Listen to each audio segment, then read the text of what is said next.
In this video, I'm going to show you how you can change your name in Slack. If you find this video helpful, I kindly request that you support me by liking the video and also by subscribing to this channel.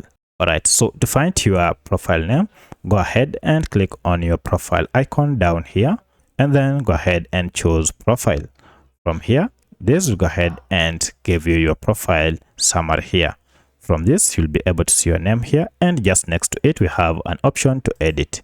If you click on it, now you can go ahead and change this name to whichever name that you wish. So you can go ahead and make any change that you wish. And once you are done, now you can click on save. However, if you wish to change your full name to be different from your display name, you can also go ahead and enter your display name here, and that is the name that will be displayed on your workspace. So once you're done, now you can go ahead and click on save changes, and that will go ahead and be applied on your account. And now you can see my name here has been changed to this.